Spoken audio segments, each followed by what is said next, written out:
So I was mindlessly scrolling down Twitter and I came across this post that asked, which of these movies is the biggest surprise of the year to you so far?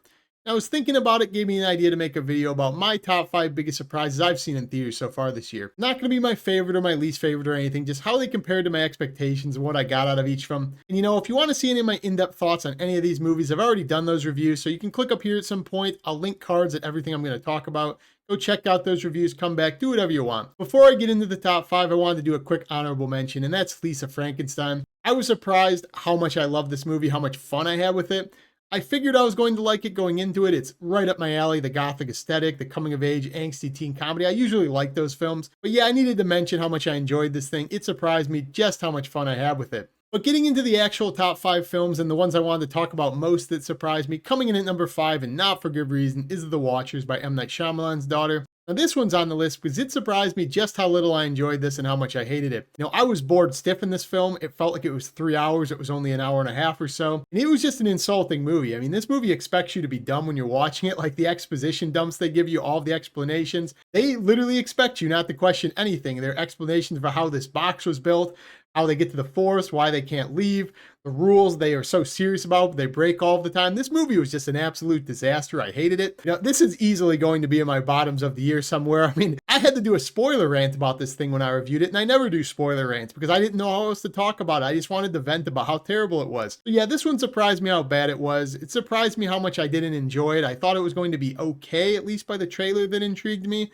Whenever you have the Shyamalan name attached to it, you might get burned. I didn't expect to get burned this bad. I felt like they threw me in a fire pit. It was so bad. But continuing on to number 4 and continuing with the trend of movies that made this list because they were not good, that is The Bikeriders starring Austin Butler and Tom Hardy. Now this one's on the list because it surprised me with how forgettable and derivative it was. I didn't really know what to expect going into this. I saw one trailer. It looked kind of like a bike version of Goodfellas or something.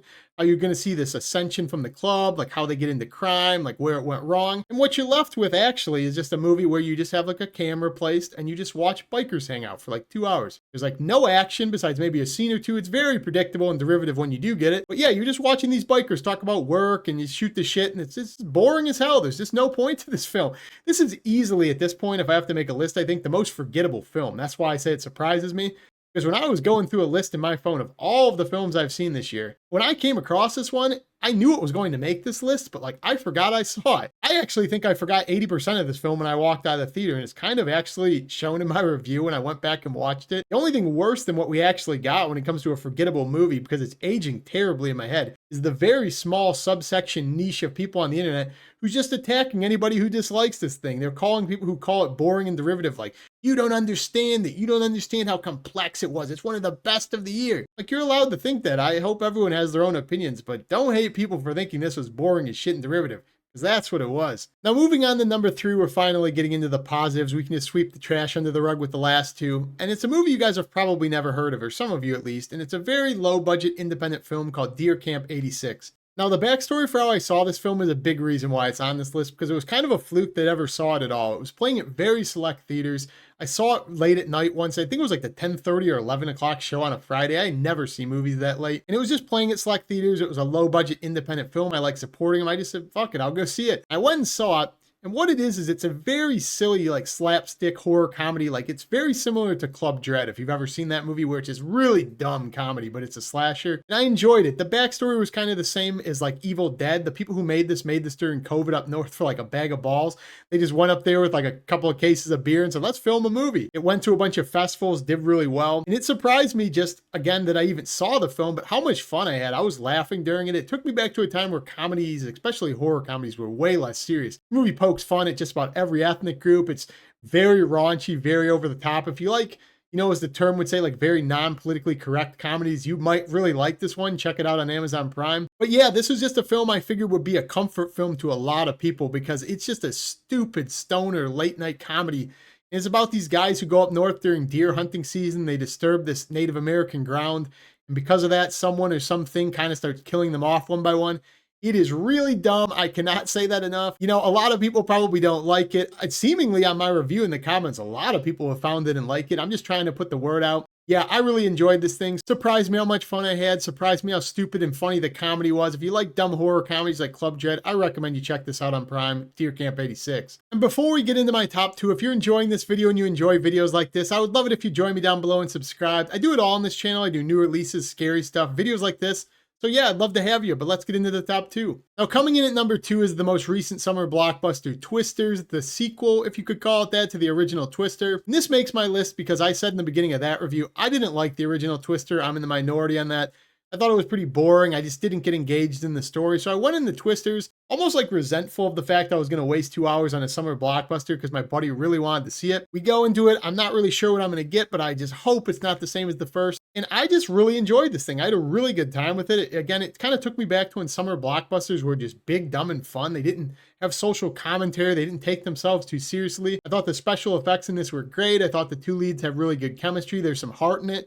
This is easily one of the biggest surprises I've had, not only this year, but in recent memory, to where I thought I was going to despise something, and I loved it. And that's why I gave it my top rating. I just thought this was a very feel-good movie. A lot of families will have fun with this. So if you're looking to bring somebody to see a summer blockbuster, bring the family, you're looking for something to just turn your brain off for a couple of hours, have some big dumb fun, some big tornado explosions, some high action scenes, go see Twisters. I recommend it IMAX, maybe in 270, whatever they're calling it. It surprised me just how good it was. Always take that. Now coming in at number 1, and it would have been Twisters a week ago, but I saw this one actually a day after Twisters, and it's the kind of unknown horror movie called Oddity, a Shudder exclusive. And I'm really happy as a horror fan, this movie's kind of gaining a little bit more traction and steam, and people are talking about it because Longlegs hype is dying out a bit. This one was kind of a mixed bag. I didn't know what to expect. You never really do with a Shudder film. I just knew it was by Damien McCarthy, the guy who made Caveat. Really enjoyed that film. If you like this one, go check that out for sure. But this one was really interesting. It starts off, this girl's home alone. This really creepy guy shows up at her place and tries to get let in. And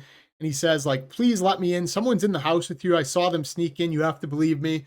And it's just a very uneasy, like, trust opening scene. You'll see it in the trailer. It's not spoiling anything. And then the movie goes on to follow her sister who's blind, and she has these possessions where she communicates with the dead, or she sees things through like objects that people used to possess. She's trying to solve this mystery of what happened. And it's just a very unique and unsettling movie throughout. There's this wooden doll that's permanently in place where you're just seeing it at every point in the movie. It's just right there in front of you to be looked at, and it just creeps you out the whole movie. It's got some incredibly intense and effective jump scares. I thought they were the best of the year. And what I said in my review, and I still wholeheartedly agree, is it's the scariest film of the year that's come out in theaters, and it's not particularly close. It's got a totally unsettling like sense of dread throughout. It's got incredible jump scares, as I said. It's got super unnerving commentary and a story that's very unique. If you like a unique horror movie, you like unique takes on supernatural stuff, maybe possessions, murder mysteries, this movie does a little bit of everything, and for that reason, I think it sets itself apart. It is greatly memorable. That's why it makes number 1 as the most surprising movie.